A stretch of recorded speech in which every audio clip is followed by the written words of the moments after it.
Okey. Nama saya ialah Daniel Zarif bin Sabaruddin. Nombor metrik 03DET18F1038. Saya akan membentangkan slide projek saya yang bertajuk Autofocus atau sensor pole. Okey. Saya akan beritahu apa itu autofocus atau sensor pole. Autofocus atau sensor pole berfungsi sebagai alat yang dapat mengesan gas atau bau dari sesebuah buah apabila diarahkan dekat dengan buah. Siapakah yang perlu menggunakan alat ini? Iaitu para pekebun ataupun peladang yang baru menjinak dengan pertanian. Seterusnya ialah penyertaan masalah. Masalah yang sering berlaku ialah bila tukang kebun tidak mempunyai masa ataupun waktu untuk mengenal pasti buah yang telah matang dari atas pokok satu persatu. Selain itu, keadaan pokok yang tinggi juga menyebabkan para pekebun susah untuk mengenal pasti buah yang mana matang. Selain itu, kekurangan tenaga kerja. Dan akhir sekali ialah gangguan serangga seperti kerengga. Kerana kerengga ialah sejenis serangga yang selalu kita jumpa pada pokok-pokok buah-buahan yang lain.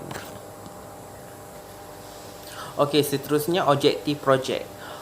Antara objektif projek yang ada pada projek saya ialah antara salah satunya ialah jimat masa dan tenaga kerja untuk mengurus ladang nangka.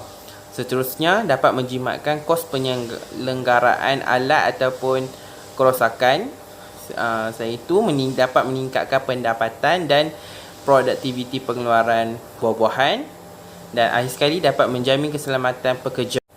Seterusnya ialah kepentingan projek. Yang pertama ialah untuk meningkatkan lagi perkembangan industri dalam sektor pertanian dengan lebih jauh. Dan kedua ialah ia juga dapat meningkatkan ekonomi petani tempatan ke seluruh dunia dan dapat menjimatkan lebih banyak masa tenaga. Seterusnya ini adalah block diagram untuk projek saya. Input power supply, proses sensor ultrasonik ke caret 7 dan sensor gas. Output ialah smartphone. Yang ini adalah litar projek saya.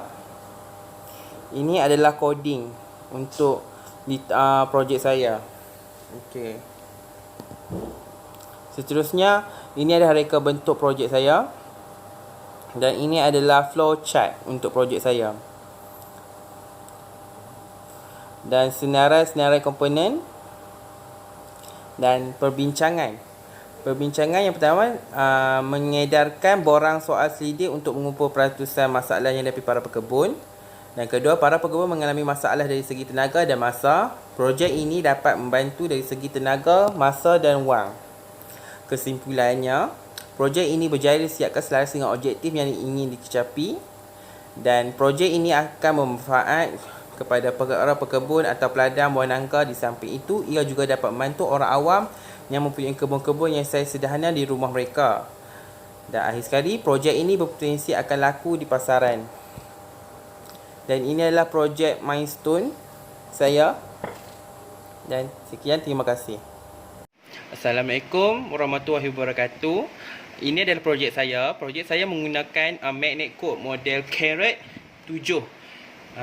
Projek saya juga boleh Bluetooth ke telefon. Dan seterusnya saya akan tunjuk.